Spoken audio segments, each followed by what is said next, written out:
Wananchi wa kijiji cha Mbwasa waiomba serikali kumwondoa mtendaji wa kata hiyo kutokana na kuwanyanyasa wananchi na kujihusisha na vitendo vya rushwa. Jeshi la Sudan limesema limechukua udhibiti kamili wa eneo la Khartoum baada ya mapambano ya muda mrefu na wanamgambo wa RSF magharibi na kusini mwa eneo hilo. Na katika michezo, kikosi cha wachezaji wa klabu ya Simba kimewasili visiwani Zanzibar tayari kuanza maandalizi ya mchezo wa mkondo wa pili wa fainali kombe la shirikisho Afrika dhidi ya RS Berkane.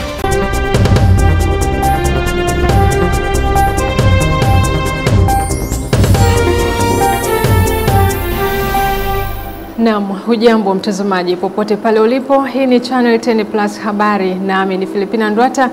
Nipo tayari kukuangazia habari za kutwa nzima ya leo. Katika upande wa habari za michezo na burudani utakuwa naye winga Teresa Witness Alano Singalawa. Mtazamaji karibu.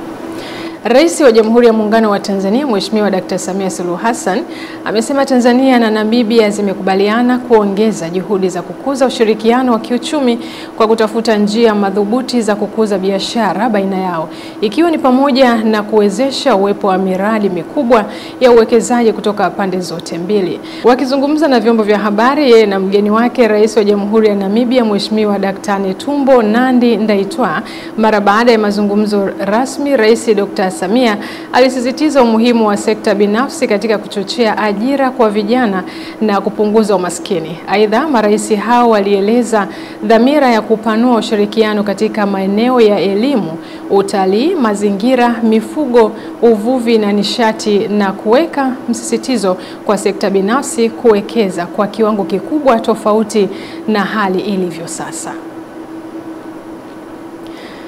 Jeshi la Sudani limesema limechukua udhibiti kamili wa eneo la Khartoum baada ya mapambano ya muda mrefu ya wanamgambo wa RSF magharibi na kusini mwa eneo hilo. Tupate taarifa zaidi.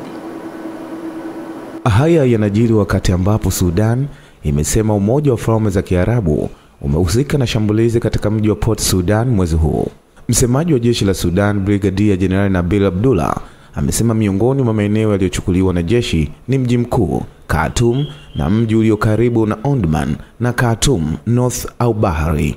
Balozi wa Sudani katika Umoja wa Mataifa Al Harith Idris alidai kuwa shambulizi hilo la Mei 4 lilifanywa kwa kutumia ndege za kivita na droni za kamikaze zilizorushwa kutoka kambi moja ya Emirate katika bahari ya Sham kwa kusaidiwa na meli za Emirate.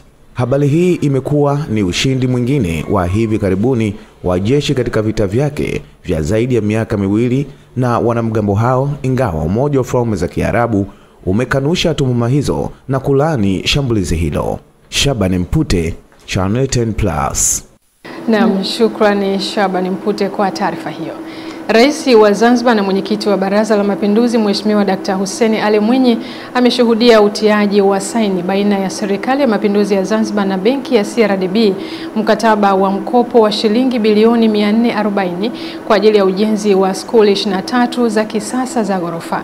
Hafla hiyo imefanyika Ikulu ambapo CRDB imewakilishwa na mtendaji mkuu wa taasisi hiyo Abdul Majid Sekela na serikali imewakilishwa na katibu mkuu wa Wizara ya Nchi, Ofisi ya Rais, Fedha na Mipango, Juma Maliki Akili. Akizungumza katika hafla hiyo, Rais wa Zanzibar na mwenyekiti wa Baraza la Mapinduzi Mheshimiwa Dr. Hussein Ali Mwinyi amesema mkataba huo ni hatua kubwa iliyofikiwa na Zanzibar kuweza kupata fedha nyingi za mikopo kupitia benki za ndani ya nchi. Fedha hizi zinatolewa na Deutsche Bank, zinadhaminiwa na wale tunaowaita export credit agencies ya Spain, lakini zinadhaminiwa tena hapa ndani na CRDB kufika kwenye serikali yetu. Zoezi hili kulikamilisha linatuonyesha sasa kwamba kumbe vile tunaweza tukakopa fedha nyingi kutoka mabenki ya nje kupitia benki zetu za ndani. Kwa hivyo napenda nichukue fursa hii kuwashukuru kwa dhati kabisa benki ya CRDB kwa kuwa wa kwanza kushirikiana na sisi katika hili. Nyinyi ni wadau muhimu sana na tutaendelea kushirikiana nanyi kukamilisha miradi mingi ya maendeleo hapa. Ujenzi wa bweni la shule ya sekondari Nyasa lenye kidato cha kwanza hadi cha 6 katika halmashauri ya wilaya ya Nyasa mkoani Ruvuma linakwenda kusaidia kupunguza mimba na utoro kwa wanafunzi kutokana na baadhi yao kutembea kilomita zaidi ya 20 kufuata masomo shuleni hapo, hali ambayo ilikuwa inapelekea hata kiwango cha ufaulu kuwa duni. Taarifa zaidi na Ditanyoni. Awali wakishukuru serikali ya awamu ya 6 chini ya Rais Dr. Samia Suluhu Hassan, baadhi ya wanafunzi wanasema nyakati za usiku walikuwa wanakumbana na changamoto mbalimbali ikiwemo kufanyiwa ukatili wa kijinsia, huku wakati mwingine kitanda kimoja kinawalazimu kulala wawili, hali ambayo ilikuwa inatarisha afya zao. Tulikuwa tukitoka prepo tukifika njiani nakutana na vishawishi vingi, kwa mfano nakuta labda msichana anafanya ukatili wa kijinsia kama kubakwa na kadhalika. Hata hivyo hivi vitu vilipelekea wasichana washindwe kuja wakati wa prep na kuzoofisha ufaulu wao kwa ujumla. Kitu kingine kimesaidia katika masuala ya afya, kwa sababu tunaona miundombinu iliyotengenezwa hapo ndani inatusaidia sisi wanafunzi. Hata kama mtu ni mlemavu, imeweka miundombinu rafiki kwake. Nipende kuishukuru serikali na pia ninaahidi kwamba tutalitunza hili bweni hata watakapofika watu wengine kuendelea kuitumia zaidi na zaidi. Kwa upande wa mwalimu mkuu wa shule ya sekondari Nyasa Nosile Mtweve, amesema shule ilipokea shilingi milioni 130 kwa ajili ya ujenzi wa bweni hilo lenye uwezo wa kuchukua wanafunzi 80 ambalo limekamilika kwa 100%, huku mahudhurio ya wanafunzi yakiwa yameongezeka kwa kuwa wanakaa shuleni hapo na kufanya kiwango cha ufaulu kwa kidato cha 2 na 4 kuongezeka. Kila mwaka wanafunzi wanaongezeka kwenda kidato cha 5, na hata hivyo saizi tumepata shule hii ya Nyasa Sekondari kuwa ni high school kupata wanafunzi wa kidato cha 5 kwa kutokana na matokeo yetu yalivyokuwa yanaendelea, na hili bweni litazidi kutuongezea kiwango zaidi cha ufaulu kwa sababu wanafunzi wanapenda kukaa shuleni wajifunze zaidi. Kutokuwa na bweni hili ni mimba za mtaani. Watoto wa kike asilimia kubwa walikuwa wakitoka hapa shuleni wanakutana na vijana njiani, wanawatongoza, hatimaye wanapata mimba. Lakini sasa hizi tumeweza kulidhibiti kupitia hili bweni kwa sababu tumewakusanya wasichana wote wanakaa hapa shuleni na wanapata masomo na wanalala hapa. Kutoka Ruvuma, Ditanyoni, Channel 10. Rais wa Marekani Donald Trump anatarajiwa kuwa mwenyeji wa Rais wa Afrika Kusini Cyril Ramaphosa kwenye ikulu ya White House, mkutano unaotazamiwa kuwa wenye mvutano na hisia kali baada ya Trump kuituhumu Afrika Kusini kuruhusu mauaji ya halaiki yafanyike dhidi ya wakulima weupe walio wachache. Afrika ya Kusini imekanusha vikali madai hayo, na Rais Ramaphosa ameshinikiza kufanyika kwa mkutano huo ili kuokoa uhusiano wake na Marekani ambao uko katika kiwango kibaya kuwahi kushuhudiwa tangu utawala wa ubaguzi wa rangi mwaka 1994. Ramaphosa amesema katika mkutano huo anatarajia kusahihisha kile alichokiita sifa mbaya za kuliharibia jina nchi yake, kwani mkutano huo ndio utakaokuwa wa kwanza kati ya Trump na rais kutoka Afrika tangu arudi tena madarakani. Wananchi wa kijiji cha Mbwasa kata ya Makutupola wilayani Manyoni mkoani Singida wameiomba serikali kumuondoa mtendaji wa kata hiyo kutokana na utendaji wake kuwa wa kiunyanyasaji kwa wananchi na kujihusisha na vitendo vya rushwa. Mafuru anatutaarifu zaidi. Wetu hatumtaki mtendaji wa kata ya Makutupora. Ni wananchi wa kijiji cha Mbwasa kata ya Makutupora wilayani Manyoni mkoani Singida mbele ya mwenyekiti wa Chama cha Mapinduzi CCM mkoa wa Singida Martha Mlata, wakitaka mtendaji wa kata hiyo kuondolewa katika kata hiyo kwa kile walichokisema kunyanyaswa na mtendaji huyo na kujihusisha na vitendo vya rushwa. Hatumtaki mtendaji wa kata ya Makutupora, hajatupa jibu.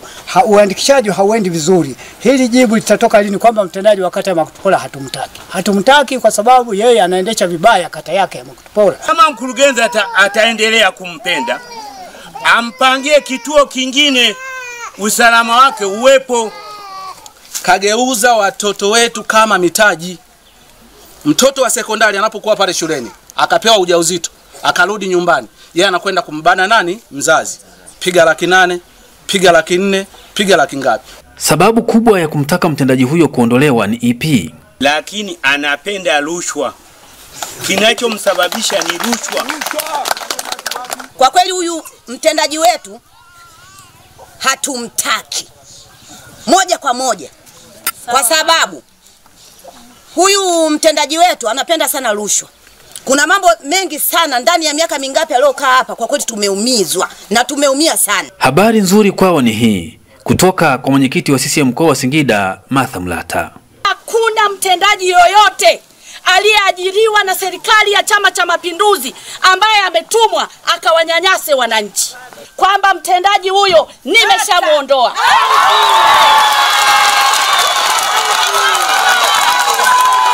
Hapa ataletwa mtu mwingine kutoka wilayani. Baada ya furaha hizo, Mlata akatia msisitizo wa kuwataka wananchi kwenda kujiandikisha kwenye daftari la kudumu la wapiga kura baada ya kuweka mgomo. Ninaomba mkajiandikishe. Tena mkajiandikishe. Leo atulali. Muende, alafu mkishamaliza CCM oye. Mjikague wote, mjiandikishe wote. Kutoka wilayani Manyoni mkoani Singida, Rafuru Kinala, Channel 10. Naam, ni mwandishi wetu Rafuru Kinala kutokea huko mkoani Singida. Wakazi wa kijiji cha Chekea, shehia ya Mtambwe kaskazini kisiwani Pemba, wameshukuru serikali ya Mapinduzi ya Zanzibar kwa kuwafikishia huduma ya umeme ambayo walikosa kwa zaidi ya miaka 60. Mradi huo ni moja ya miradi ambayo inatarajiwa kutembelewa na Mwenge wa Uhuru mwaka huu, ambapo zaidi ya wananchi 250 wa kijiji hicho wanatarajiwa kunufaika na huduma hiyo. Taarifa zaidi na mwandishi wetu.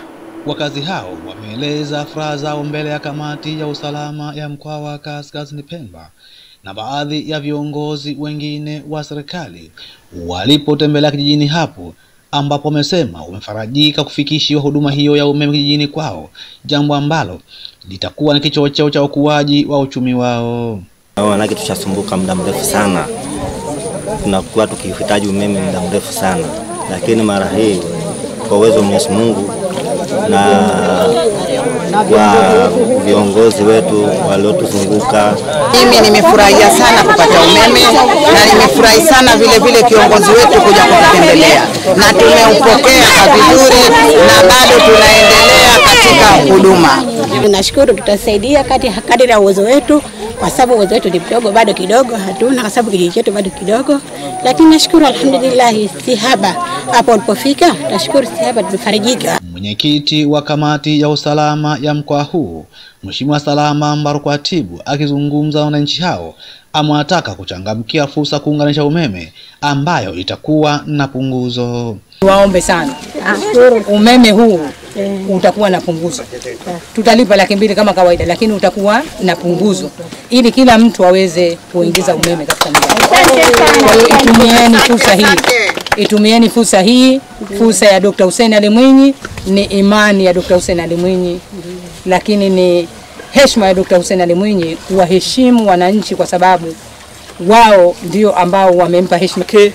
Kwa azma ya pamoja, Mheshimiwa Rais akaelekeza kwamba pamoja na watu wachache walio katika maeneo haya, lakini nao pia ni sehemu ya Zanzibari na pia wanapenda maendeleo, tuweze kufikishia huduma hiyo umeme. Uunganishaji bado haujawa mkubwa, lakini tunategemea mpaka tukifika kwenye shughuli yetu tuliyokusudia itakuwa tumeongeza idadi kubwa ya nyumba ambazo zimeunganishwa huduma. Kupitia Mwenge wa Uhuru, basi shirika kama inavyofanya kawaida tutajitahidi kutoa punguzo. Ni Masanja Mabula, Channel 10, Pemba, Zanzibar. Mkuu wa mkoa wa Arusha Paul Makonda amemwapisha mkuu mpya wa wilaya ya Karatu Lameki Karanga Nganga, huku akiwaelekeza wakuu wote wa wilaya mkoani humo kwenda kubuni mikakati ambayo itawezesha wao kuwa chanzo cha kuinua uchumi kwa wananchi. Tupate taarifa zaidi.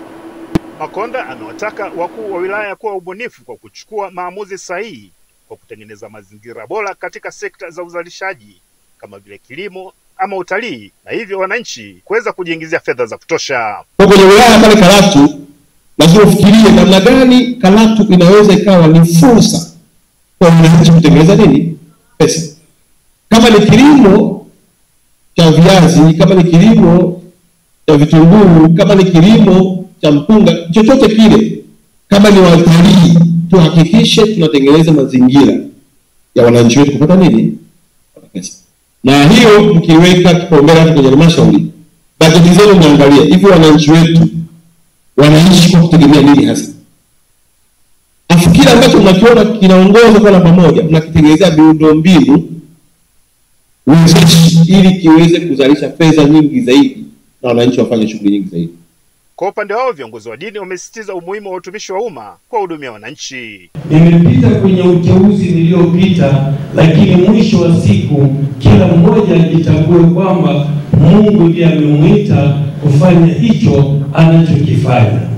Na tukijua hiyo, hofu yetu ya kwanza itakuwa ni kwa Mungu katika yale tunayoyatenda. Naye mkuu huyo mpya wa wilaya ya Karatu, Lameki Karanga Gaga, ameahidi kutekeleza majukumu ya serikali ya awamu ya 6 kwa uaminifu na ufanisi mkubwa, yakiwemo ya sekta za kimkakati ili kuongeza ukusanyaji wa mapato. Kuhakikisha kwamba yale yote ambayo Mheshimiwa Rais anataka yatatekelezwa kwa mujibu wa sheria, kanuni na taratibu. Lakini vile vile Mheshimiwa mkuu wa mkoa pamoja na hadhara huu, vile vile mimi nitatoa ushirikiano mkubwa kwa viongozi wenzangu pamoja na vyombo vya ulinzi na usalama. Mei 6 ya mwaka huu, Rais wa Jamhuri ya Muungano wa Tanzania Mheshimiwa Dr. Samia Suluhu Hassan alimteua Lameki Nganga kuwa mkuu wa wilaya ya Karatu. Ni Novatus Makunga, Channel 10, Arusha. Shukrani Novatus Makunga kwa taarifa hiyo. Na mtazamaji, unaendelea kufuatilia habari kutokea hapa Channel 10 Plus, nami ni Filipina Ndwata. Tuende mapumziko mafupi, tukirejea tutaendelea na habari ya usiku huu.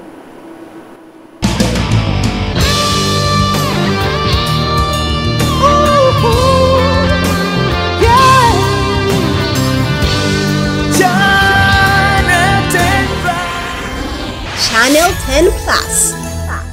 Na mtazamaji, karibu na tuendelee tena na habari ya usiku huu. Waziri wa mambo ya nje wa Marekani Marco Rubio amesema anatarajia Urusi kuwasilisha mwongozo wa usitishaji mapigano nchini Ukraine katika siku chache zijazo utakaoonyesha kama kweli ina nia ya dhati. Tupate taarifa zaidi. Waziri wa mambo ya nje wa Marekani Marco Rubio ana matumaini na Urusi kuwasilisha mapendekezo yatakayopelekea kupatikana kwa mkataba wa kusitisha mapigano nchini Ukraine. Rubio amesema rais wa Urusi Vladimir Putin na waziri wake wa mambo ya nje Sergey Lavrov wameashiria watawasilisha masharti yao pengine wiki hii yatakayowaruhusu kuelekea kupata mkataba wa usitishaji mapigano, na mkataba huo utawaruhusu kuingia katika mazungumzo yatakayovifikisha mwisho vita vya Ukraine.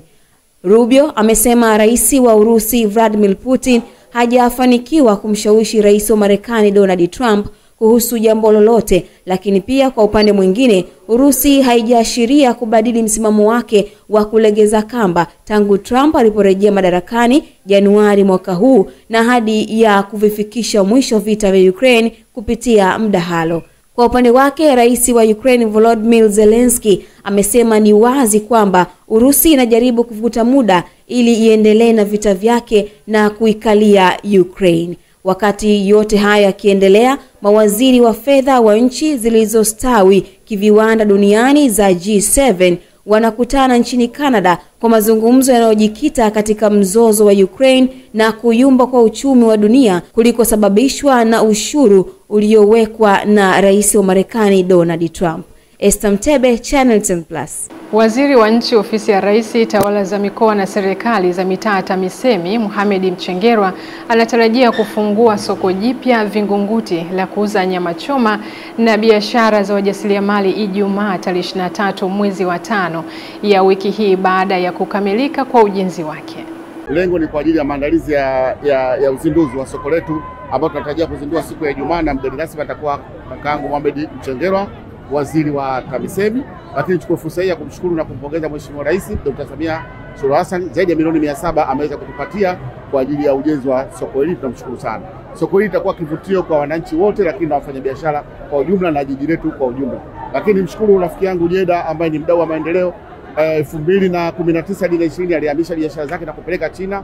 Baada ya ufunguzi wa Mheshimiwa Rais kuifungua nchi kimataifa, manake amerudi Tanzania, amewekeza, na yeye akasema na mimi natoa mchango wa ICTV ambazo tunaweza kutukabidhi leo. Mimi ni mama lishe maarufu sana hapa Vingunguti, eneo la Machinjioni.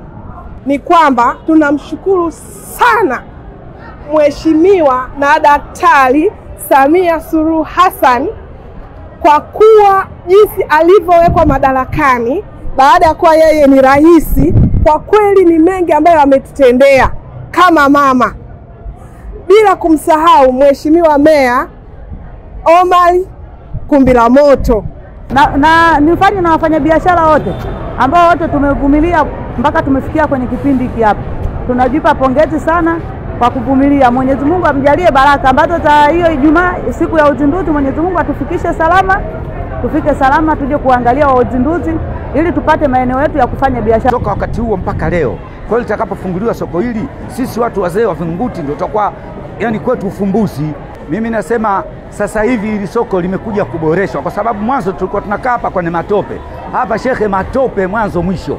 Tukatokea kuchanga kujaza mchanga baada ya kutengenezwa barabara, lakini kuja diwani Bwana Kumbilamoto akatuambia hapana, tufanye hivi. Kweli tunashukuru, sasa tuko katika mahali pazuri na tutakaa pazuri na tutategemea tutafanya biashara. Vingunguti tuna fursa nyingi na Mheshimiwa Mchengerwa tunamkaribisha, pamoja na changamoto zote za barabara kupitia serikali yake, diwani wetu na mbunge wetu pamoja na mama CCM inaupiga mwingi, na mheshimiwa tunamkaribisha aje aonje ladha ya nyama choma Vingunguti.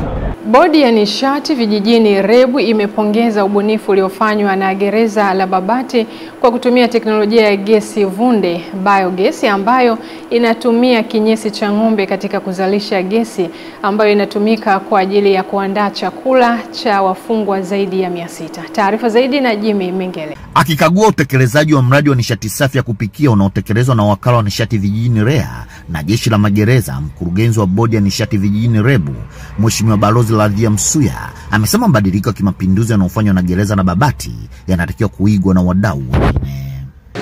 Katika gereza hili tumekuta wanatumia gesi vunde, hayo biogas, ambayo ni kitu cha kimapinduzi, kwa maana ya kwamba wanafuga ng'ombe, kinyesi cha ng'ombe wanakitia katika mitambo mahususi iliyokusudiwa kutengeneza gesi, na gesi ile inaingizwa jikoni katika jiko la gereza na ndiyo inayotumika katika kupika chakula cha wafungwa.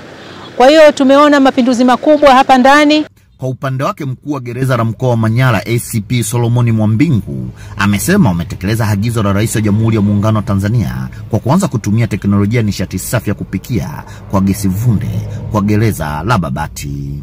Tuweze kumshukuru Mheshimiwa Rais wa Jamhuri ya Muungano wa Tanzania Daktari Samia Suluhu Hassan kwa maelekezo ambayo aliyatoa kwa upande wa jeshi letu la magereza, na tumeyatekeleza kwa asilimia zote.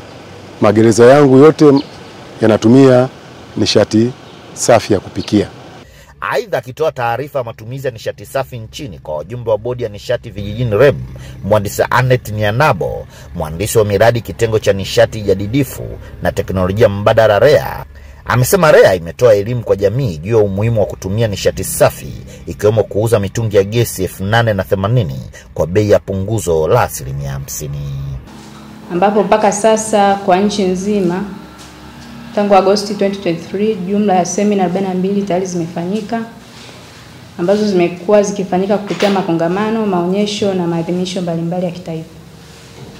Jumla ya mitungi ya gesi 880 imekuwa ikiuzwa kwa bei ya ruzuku ya 50%. Nikiripoti kutoka mkoani Manyara, ni Jimmy Mengele wa Channel 10. Katika juhudi za kuimarisha sekta ya madini nchini, wachimbaji wadogo wa madini mkoani Njombe wamepokea kwa matumaini makubwa mpango wa serikali kupitia Wizara ya Madini wa kununua ndege maalum kwa ajili ya kufanya utafiti wa maeneo yenye madini, na kusema kuwa hatua hiyo itapunguza uchimbaji wa kubahatisha na kusaidia kupata taarifa sahihi za kijiolojia. Taarifa zaidi na Michael Patrick. Kwa kipindi cha miaka mitatu iliyopita, mkoa wa Njombe umekusanya zaidi ya shilingi bilioni 4.5 kupitia sekta ya madini, lakini baadhi ya wachimbaji wadogo waliozungumza na kituo hiki katika mahojiano mkoani hapa wamesema bado wanakumbwa na changamoto ya kutofikia kwa kina maeneo yenye rasilimali hizo. Sababu bado tunatumia zana zile za zamani, chepe na masururu, tunakisia bila kujua, tunapoteza nguvu zetu. kuja kufika siku ya siku chini hamna kitu. Lakini kupitia hizi fursa sasa za madini, serikali imeshaona kama madini na yenyewe ni chanzo cha pato la serikali, basi tunategemea kama serikali itatuangalia zaidi si wachimbaji wadogo wadogo. Waje wawekezaji waweze kufanya utafiti ili kugundua migodi. Wakija watu kama Wanasindo utakuwa tumepata fursa. Maana upatikanaji wa madini utakuwa unapatikana kwa wingi. Ikumbukwe mkoa wa Njombe ni miongoni mwa mikoa yenye utajiri mkubwa wa madini, ukiwemo mradi wa chuma cha Liganga na makaa ya mawe ya Mchuchuma, ambayo tayari baadhi ya wananchi waliopisha maeneo hayo wamelipwa fidia zaidi ya shilingi bilioni 15, ambapo kutokana na hazina hiyo, kwa upande wake afisa madini mkazi mkoa wa Njombe Mhandisi Lucas Mlekwa anafafanua kuhusu mikakati ya serikali kuweka mazingira rafiki kwa wachimbaji wadogo. Upande wa Liganga Mchuchuma ndio tafiti tu ambazo zimefanyika katika maeneo hayo. Kwa hiyo kuna maeneo mengine bado yanaonekana kwamba yana madini adimu kama rare earth element. Kwa hiyo na imani kabisa ndege itakapokuja hii kwa ajili ya kufanya utafiti na ikifika mkoa wa Njombe, na imani kutakuwa na ugunduzi wa madini mengine zaidi ambapo utaleta manufaa kwa mkoa. Lakini ukiangalia katika pato la makusanyo ya madini katika mkoa wa Njombe, tunaona kwamba kuanzia mwaka 2021 mkoa wa Njombe ulikusanya zaidi ya milioni 270. Aidha, serikali imetoa wito kwa wachimbaji hao kuchukua tahadhari kubwa katika maeneo ya kazi ili kuepuka ajali zinazoweza kuepukika. Mfano msimu wa mvua mara nyingi ndio ajali nyingi zinatokea. Kwa hiyo rai yetu nasi kwamba wachimbaji wote wafuate taratibu. Kutoka mkoani Njombe, mimi naitwa Michael Pat. Meli ya New Victoria inatarajiwa kuanza kutoa huduma ya usafiri Mei 22 mwaka huu kati ya mikoa ya Mwanza na Kagera ili kuondoa adha ya usafiri kwa wananchi wanaotumia meli hiyo katika ziwa Victoria iliyokuwa imesitisha safari zake kwa miezi miwili. Nahodha mkuu wa meli ya New Victoria Adam Mwisungu amesema meli hiyo ilisimama kutoa huduma ili kupisha matengenezo makubwa yanayofuatana na sheria za kimataifa yanayoelekeza meli zinazobeba abiria kufanyiwa uchunguzi kwa usalama wa wananchi. Ametaja baadhi ya marekebisho yaliyofanyika katika meli hiyo kuwa ni matengenezo makubwa ya engine ambayo yatafanya mwendo wa meli hiyo kuongezeka kutoka noti 12.5 hadi kufikia noti 14.8. Hivyo meli hiyo itatembea saa 7 badala ya 9 za awali. Intermediate survey ni kila baada ya miaka 2.5 meli lazima isimame iweze kukaguliwa kwa sababu inabeba watu na mizigo. Kizingatia watu wana maisha yao, kwa hivyo kwa usalama zaidi ni lazima meli tuisimamishe. Lakini pia meli ilikuwa inahitaji kutengenezwa. Anselm Namala ni mkuu wa kitengo cha masoko na uhusiano kwa umma wa kampuni ya huduma za meli Tanzania Tashiko. Upande wa sehemu ya burudani imerekebishwa iko vizuri zaidi, lakini kwa miezi miwili yote meli bendi ilikuwa ikifanya mazoezi, ilikuwa ikijifua kwa ajili ya kuja na nyimbo mpya, burudani mpya kwa ajili ya wateja wetu. Awali akikagua meli hiyo, mwenyekiti wa CCM mkoa wa Mwanza Michael Ushinge Masanja Smart ameshukuru meli hiyo kuanza kutoa huduma kwa kuwa itasaidia kuondoa kero na malalamiko kwa wananchi. Sote sisi tunatambua dhamira ya chama chetu cha Mapinduzi ni kuhudumia wananchi na kutatua kero za wananchi ambazo wanazo, ndio dhamira kubwa kabisa. Lakini na rais wetu kipenzi Dr. Samia Suluhu Hassan ndio kazi kubwa ambayo anayoipigania. Hata sisi ambao tuko chini yake tuhakikishe changamoto zote ambazo zipo kwa wananchi na zinazowakabili kusudi tuzipatie majibu na kuzimaliza. Meli ya New Victoria inayofanya safari zake kati ya Mwanza na Bukoba kupitia Kemondo mkoani Kagera ilisitisha kutoa huduma zake kuanzia Machi 11 mwaka huu baada ya muda wake wa matengenezo na maboresho pia kuwadia kwa mujibu wa sheria. Henry Kavirondo, Channel 10, Mwanza. Upotoshaji wa upatikanaji wa haki kupitia rushwa kwa watumishi wa mamlaka za haki, wazazi jamii ya walezi mkoani Kigoma wameelezwa kuwa chanzo cha kuendelea kuwepo kwa vitendo vya ukatili kwa wanawake na watoto. Taarifa zaidi na Mwajabu Hoza.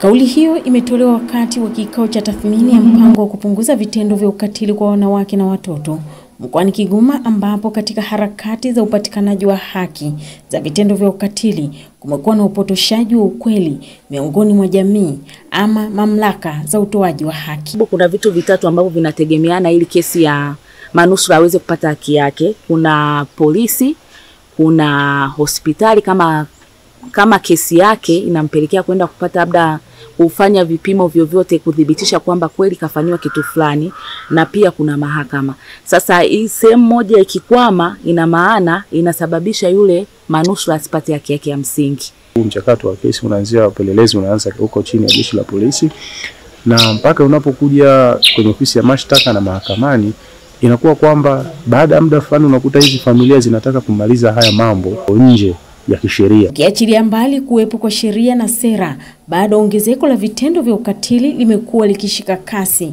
katika jamii, ambapo serikali na shirika la UN Women wamekutanisha wataalamu wa kisekta wanaohusika na utoaji wa haki ili kutathmini hali ya ukatili na utatuzi wake. Vitu vya ukatili vipo, matukio yapo, yanaripotiwa kila siku kwenye vyombo vya habari tunaona. Hii ni kuonyesha kwamba vitu vya ukatili vipo, na kwa sababu hiyo hatuwezi kunyamaza kimya. Tunatamani sasa wadau wote kwa pamoja tuelekeze nguvu namna kutumia hizo fursa ambazo tayari kwa mujibu wa mkakati zimewekwa, ili tuongeze nguvu, tushirikiane, tupeleke elimu zaidi, lakini kubwa wale watakaoonekana kwamba wanafanya vitendo hivyo, sheria ichukue mkondo wake. Uelewa mdogo, umaskini na mila potofu ni sababu ya ongezeko la vitendo vya ukatili, ambapo wadau wa maendeleo wanaeleza namna ambavyo watatoa elimu kwa jamii katika mapambano dhidi ya ukatili huo. Kwa tunafanya mikutano na kuendelea kutoa elimu katika maeneo ya wazi, maeneo ya masoko, kwenye stendi, kuhakikisha kwamba jamii inaelimika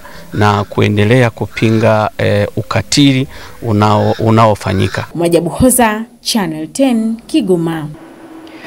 Na mtazamaji, nahitimisha habari sehemu ya kwanza, na hivi punde utakuwa naye winga Teresa Witness Elano Singalawa katika habari za michezo na burudani. Na mtazamaji, tafadhali endelea kubaki nasi ili kufahamu mengi zaidi katika upande huo wa michezo na burudani.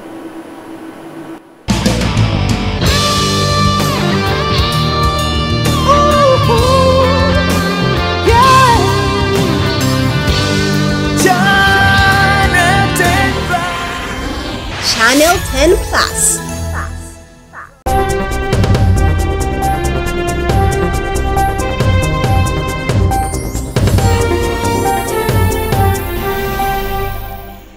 Namna hivyo mwanamichezo, ni wasaa wa kudunda dunda viwanjani kujuzana masuala mbalimbali ya kimichezo na burudani yaliyojiri na yanaendelea kujiri kunako viunga mbalimbali. Mimi ni winga Teresa Witness Ngalawa. Karibu. Kikosi cha wachezaji wa klabu ya Simba kimewasili salama visiwani Zanzibar tayari kuanza maandalizi ya mchezo wa mkondo wa pili wa fainali ya kombe la shirikisho Afrika dhidi ya RS Berkane. Katika mchezo wa awali, wachezaji kadhaa hawakujumuishwa katika msafara kuelekea nchini Morocco, lakini sasa wachezaji hao akiwemo Aishi Manula, Kelvin Kajili na Hussein Kazi ni sehemu ya wachezaji walioelekea visiwani Zanzibar. Wekundu hao wa Msimbazi wameelezea dhamira yao ya kulibeba kombe hilo msimu huu, na wanaingia katika mchezo huo wa fainali wakiwa na rekodi nzuri ya ushindi kwenye uwanja wa nyumbani licha ya kupoteza katika mkondo wa kwanza. Mchezo huo wa marudiano utafanyika Jumapili Mei 25 mwaka 2025 katika uwanja wa New Amani Complex, ambapo Simba watakuwa wenyeji wa pambano hilo muhimu. Nikiwa bado na taarifa kuhusiana na safari ya mkondo wa pili katika fainali za kombe la shirikisho barani Afrika dhidi ya RS Berkane ya huko nchini Morocco na klabu ya Simba kutoka Tanzania, wadau wa soka na mashabiki wa klabu ya Simba kwa mkoa wa Mbeya wameitakia mafanikio mema timu yao kuelekea mchezo huo mkondo wa pili wa fainali ya kombe la shirikisho Afrika dhidi ya RS Berkane, na kuahidi kuwa kupindua meza kibabe kwenye mchezo huo ili kutoa taji la ushindi kwenye ardhi ya Tanzania. Taarifa zaidi na kocha mtaalamu Epimakos Apolinari. Wamezungumza hayo wakati wa mahojiano na kamera ya Channel 10 michezo, ambapo pamoja na mambo mengine wamezungumzia jinsi walivyopokea taarifa ya CAF ya kuwataka Simba kutumia uwanja wa Amani Complex uliopo visiwani Zanzibar kwenye mchezo wa marudiano dhidi ya RS Berkane utakaopigwa Mei 25 mwaka huu. Mdau wa soka akijakaa vizuri, kwa sababu kwanza waangalie thamani ya mashabiki wa soka nchini. Unaona, Simba na Yanga inabeba karibia Tanzania nzima. Watu walitoka mikoa mbalimbali kwenda Dar es Salaam pale kucheki mpira. Basi wangefanya fair, mzigo upigwe pale pale kwa Mkapa, Hilo ndio lilikuwa jambo la msingi, lakini hichi wanachokifanya itafikia tu hata hizi timu zitapoteza ubora wake, hasa Simba na Yanga, kwa sababu ni timu zenye mashabiki wengi. Wao wanawapa taarifa mapema watu kwamba watu wawapange mapema kisaikolojia kwamba jamani, tarehe fulani mchezo utachezwa sehemu fulani. Kama wanajua kama hilo swala wangelivunja, wangeainisha kuchezea mchezo pale Mkapa, wangetoa taarifa mapema, wapange, waweke watu sababu hao ni mambo ya uchumi. Watu wamelipa tiketi, watu wamepanga mambo yao. Nimekwazika sana na kitendo cha kubadilisha mechi kuwa ikachezea Zanzibar. Sasa kama mashabiki upenda wa Tanzania, timu yetu tushangilie tuwe taifa. Kama mimi yani sijakipenda kama Mtanzania, kwa sababu itakiwa hiyo mechi chezee uwanja wa taifa. Sasa wanasema uwanja wa taifa si bado hujatengenezwa, bado kwenye matengenezo, wanaofia kuwa si mvua ikinyesha inaonekana kuwa mpira utakuwa vizuri. Pendekezo langu mimi kwa CAF kupendekeza uwanja wa Amani sio mbaya, ila kiufupi kwamba uwanja wetu wa taifa ndio tumezoea, lakini kwa sababu wamepeleka CAF ni uwanja wa Amani na hii yote ni Tanzania, na imani tutafanya vizuri na tutapata ushindi. Ikumbukwe mchezo wa kwanza wa kombe la shirikisho Afrika walivyokutana RS Berkane iliibuka na ushindi wa goli 2-0 na wanasubiria hatua ya pili ya fainali ya kombe la shirikisho Afrika. Mchezo utakaopigwa Mei 25 mwaka huu katika uwanja wa Amani Complex visiwani Zanzibar. Nikiripoti kutoka mkoani Mbeya, ni mimi mwanamchezo wako kocha mtaalamu Epimax Apolinari, Channel 10.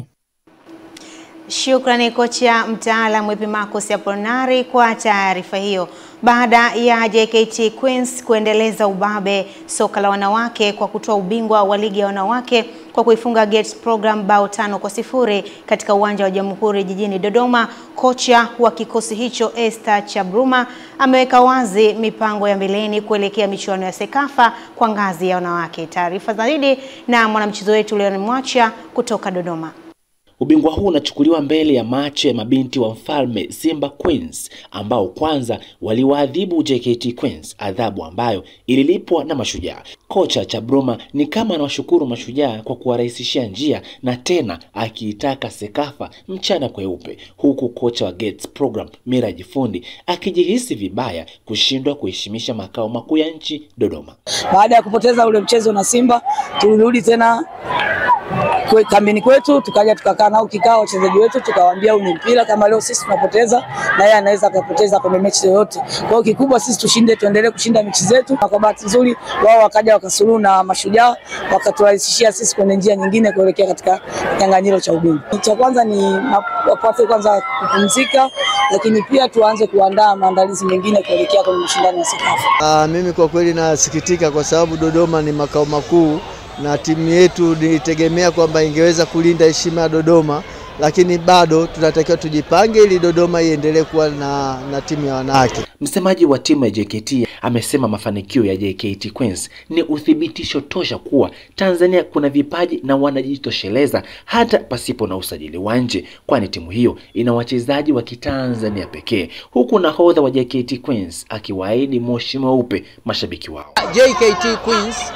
ni timu ambayo ina wachezaji wa Tanzania watupu.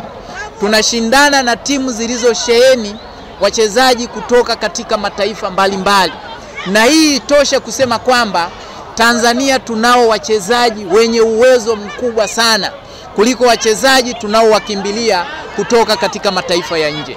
Msimu huu jamani tutaenda mbali sana kwa JKT Queens yani. Tutaenda Sekafa, tutaenda Kafu, tutafika hadi nusu finali. Kutoka Dodoma, Leonard Mwacha, Channel 10. Kwingineko, timu ya mpira wa mikono ya ngome ya wanawake na wanaume zimeendelea kujifua vikali kuelekea mashindano ya klabu bingwa kwa vilabu mkoa wa Dar es Salaam, mashindano ambayo yatashirikisha vilabu mbalimbali. Tupate taarifa kamili. Akizungumza na kamera ya Channel 10 michezo, kocha mkuu wa timu za mpira wa mikono za wanawake na za wanaume Ngome Shazili Isa amesema kuwa mazoezi wanayofanya wachezaji wake yanalenga kuandaa vyema kuelekea mashindano hayo, huku akiwa na matarajio ya kwenda kutoa ubingwa huo. Na sisi kama Ngome tumejiandaa kama ilivyo kawaida yetu, tumejiandaa kwa ajili ya kulichukua hilo kombe.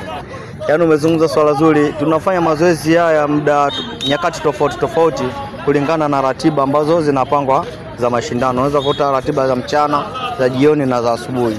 Kwa hiyo tuna practice katika nyakati zote. Kwa upande wa wachezaji wameeleza utayari wao kuelekea mashindano hayo yanayotarajiwa kuanza kutimwa vumbi juma lijalo, huku wakijinasibu kwenda kutembeza vichapo na kutwaa taji hilo. Hizi kama unavyoona maandalizi ni mazuri, tumejipanga, tumejiandaa kwa timu zote ambazo zitakuja kwa ajili ya kushindana mashindano ya mkoa wa Dar es Salaam. Ndio. Ni umoja wetu na mazoezi yetu na nidhamu pia. Ndio. Nidhamu tunazungumza kama nasikiza makocha, waache tuagiza sisi maelekezo wao tupatia tunafuata. Ndio. Mazoezi magumu ili kila tukifanya mashindano haya ili hali tunazoea hali. Kwa makocha kila kitufanyisha kwenye haya mazoezi, tunawashukuru sana kwa sababu wao ndio ambao wanatupa sifa ambayo kutufanya tufanye vizuri katika mashindano. Ndio maana tunafanya mambo kwa sababu kutokana na uhalisia ambao ulivyo na mashindano haya. Eden Bahati, Channel 10 Michezo. Shukrani Eden Bahati. Mkuu wa mkoa wa Tabora Pochacha amefungua michuano ya umoja wa michezo na taaluma kwa shule za msingi Tanzania UMITASHUMTA kwa ngazi ya mkoa, huku akitaka haki itendeke kwa waamuzi ili kuibua na kuvitambua vipaji vya wanafunzi wa shule za msingi wanaoshiriki mashindano hayo yanayotarajiwa kuleta tija kwa taifa kwenye sekta ya michezo. Katika mashindano hayo, mkoa wa Tabora umeshirikisha zaidi wanamichezo 900 kwa michezo ya aina mbalimbali ambao wametoka kwenye shule za msingi ndani ya halmashauri 8 za mkoa wa Tabora. Mwanamchezo wetu Pendo Salu anatujuza. Ni ufunguzi wa michuano ya UMITASHUMTA iliyofanyika katika viwanja vya shule ya sekondari Tabora Boys. Akitoa taarifa ya mashindano hayo ya UMITASHUMTA, afisa elimu mkoa wa Tabora Ukemamu amesema licha ya changamoto za ukata wa fedha unaowakabili katika kuendesha mashindano hayo, lakini wamejipanga kikamilifu kuhakikisha mkoa wa Tabora unakuwa kinara kwenye michuano hiyo ngazi ya taifa ambayo inatarajiwa kuanza kufanyika Juni 7 hadi 18 huko mkoani Iringa. Tamani kuipata nafasi ya kwanza na kujikusanyia vikombe vingi zaidi ya mwaka jana ilivyokuwa. Na kwa bahati nzuri mkoa wako Mheshimiwa mgeni rasmi wa Tabora, tuna rekodi nzuri sana katika mashindano haya, ambapo kwa miaka 5 mfululizo hatujawahi kutoka kwenye ndani ya 10 bora. Akifungua mashindano hayo, mkuu wa mkoa wa Tabora Pochacha ameonya waliopewa dhamana kwenye mashindano hayo kutoleta ujanja kwenye kuwapata wachezaji wenye sifa. Tutende haki, tuwe wazalendo. Mtoto mwenye haki basi haki yake tumpatie. Manake pia saa zingine huwa kuna udanganyifu. Watoto wao chini ya miaka 14 nafikiri. Sasa wengine usije ukatuletea mtoto hapa ameota ndevu akaja kuwanyanyasa wenzake hapa. Kwa hiyo jitahidini kigezo hicho mkizingatie. Kisha akawanyoshea kidole baadhi ya walimu ambao wamekuwa na tabia ya kuwafanyia vitendo vya ukatili wanafunzi. Katika mambo ambayo mimi nitafia barabarani ni mambo hayo ya kuwakatili watoto ndoto zao. Tukibaini wala tusimezee mate na wala tusifumbie macho, tutoe taarifa, hatua stahiki zichukuliwe. Kutoka Tabora ni mwanamichezo wako Pendo Salu, Channel 10. Namna hivyo taarifa yake mwanamichezo wetu Pendo Salu inanipeleka viwanjani kimataifa, na moja kwa moja tuungane na msimulizi wetu Salum Pelembo. Klabu ya soka ya Manchester United inatarajiwa kuumana na Tottenham Hotspur kwenye fainali ya ligi ya Europa inayotarajiwa kupigwa leo majira ya saa 4 kamili usiku katika uwanja wa San Mamés uliopo Bilbao nchini Hispania. Pande zote mbili zimekuwa duni katika ligi kuu ya Uingereza na wanapishana alama moja tu katika msimamo wa ligi hiyo, United ikiwa kwenye nafasi ya 16 na Spurs nafasi ya 17. Ange Postecoglou, kocha wa Spurs, amenukuliwa mara kadhaa akisema kuwa daima yeye hushinda kombe katika mwaka wake wa pili wa kufundisha vilabu. United wanafika fainali wakiwa hawajapoteza mchezo wowote wa mashindano ya Europa msimu huu na wanatazamia kurudia rekodi yao ya 2017 ya kutwaa taji hilo, huku wakiwa na kumbukumbu mbaya za kupoteza kwa mikwaju ya penalty kwenye fainali dhidi ya Villarreal 2021. United hawajaifunga Spurs katika mechi zao 6 zilizopita na kupoteza mara 3 mfululizo, lakini kikosi cha Ruben Amorim kinaweza kuongeza matumaini kwa ushindi wa fainali hii. Kumekuwa na maoni kwamba Postecoglou anaweza kutimuliwa hata kama Tottenham itamaliza kiu chake cha miaka 17 bila kombe. Wakati huo huo, Vyanzo vinadai kwamba Amorim ataendelea na kibarua chake Old Trafford hata kama United itapoteza fainali na kukosa nafasi ya kucheza ligi ya mabingwa msimu ujao. Ni hayo tu katika michezo ya kimataifa. Mimi ni Salum Pelembo na hii ni Channel 10. Asante mwana michezo wetu Salum Pelembo kutufahamisha yale ambayo yamejiri kunako viwanja kimataifa. Na sasa ni ule wasaa kuhitimisha na zile ambazo zinabamba kunako mitandao mbalimbali ya kijamii. Na kutoka mtandaoni moja kwa moja inatoka nchini Costa Rica. Kutoka Costa Rica, video moja ambayo inasambaa na kuwa gumzo inamhusu paka mlanguzi wa mihadarati. Sio tu sinema kama wengi ambavyo wanadhani, huenda ni zile hadithi za kina Tom na Jerry. Huyu ni paka aliyenaswa na maafisa wa gereza la Pocosi huko nchini Costa Rica, akisafirisha dawa za kulevya gramu 236 za bangi na gramu 68 za heroini mwilini mwake. Waweza sema paka huyu ni muuza madawa wa kisasa. Na sasa paka huyo yupo chini ya uangalizi wa huduma za kitaifa za afya huko nchini Costa Rica, chini ya idara ya wanyama ili kumfanyia uchunguzi wa kiafya. Maswali yamekuwa mengi huko mtandaoni, wengi wakioji alikuwa analipwa vipi, kama anapewa maziwa ama vipande vya minofu ya nyama ama minofu ya samaki. Swali linabaki kuwa siri baina yake paka na mwajiri wake. Kwako mtazamaji wetu, umewahi kuona paka mlanguzi wa unga? Ama huyu sio paka, ni paka Pablo Escobar, paka aliyebeba mamilioni ya pesa mwilini mwake. Na ndivyo ambavyo na tamatisha ile yote ya dawati la michezo na burudani likimhusu paka kutoka nchini Costa Rica, paka muuza madawa, paka muuza mihadarati. Mimi ni Winga Teleza Witness Ngalawa, nikurejeshe kwake Philipina Ndwata za kutamatisha habari yetu ya kutwa nzima ya leo.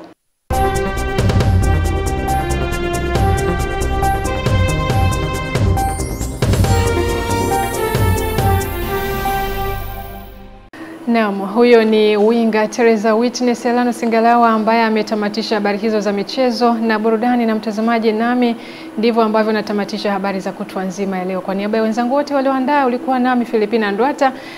Ni kuache na utabiri wa hali ya hewa kutoka mamlaka ya hali ya hewa kwa saa 24 zijazo, na nikutakie usiku mwema. Kwa heri. Mamlaka ya hali ya hewa Tanzania inakuletea utabiri ambao ni wa saa 24 zijazo kuanzia saa 3 usiku wa leo. Upepo unatarajia kuvuma kwa kasi ya kilomita 20 kwa saa katika maeneo ya Ziwa Victoria, Tanganyika, Nyasa. Pia kwa kasi ya kilomita 30 kwa saa katika maeneo yote ya Bahari ya Hindi. Hali ya bahari inatarajia kuwa na mawimbi makubwa kiasi. Wakati usiku wa leo ni matarajio kuwa katika maeneo ya Kagera, Geita, maeneo ya Kigoma, Mwanza, Shinyanga, Simiyu, Mara kutakuwa na hali ya mawingu kiasi, mvua na ngurumo katika sehemu chache. Maeneo ya Tanga, visiwa vya Unguja na Pemba, Dar es Salaam kwa Pwani na maeneo ya Morogoro kutakuwa na mvua nyepesi katika sehemu chache. Maeneo mengine ya nchi hususan maeneo ya nyanda za juu kaskazini mashariki, kati ya nchi nyanda za juu kusini magharibi, kusini mwa nchi, maeneo haya yatakuwa ni makavu kwa usiku wa leo. Siku ya kesho ni matarajio kuwa katika maeneo ya Tanga, visiwa vya Unguja na Pemba na yale maeneo ya Kigoma, maeneo ya Kagera, Geita, Mwanza, Shinyanga, Simiyu pamoja na Mara kutakuwa na hali ya mawingu kiasi, mvua na ngurumo katika sehemu chache na vipindi vya jua. Wakati maeneo ya Arusha, Manyara, Kilimanjaro na yale maeneo ya Dar es Salaam, Pwani, Morogoro kutakuwa na hali ya mawingu kiasi, mvua katika sehemu chache na vipindi vya jua. Ilhal maeneo ya kati ya nchi hasa katika maeneo ya Singida, Dodoma, nyanda za juu kusini magharibi na yale maeneo ya Ruvuma, Lindi pamoja na Mtwara, maeneo haya yatakuwa ni makavu kwa siku ya kesho, ingawa kutakuwa na vipindi virefu vya jua. Kutoka mamlaka ya hali ya hewa Tanzania, rangu jina naitwa Tunza Sanane. Asante na usiku mwema.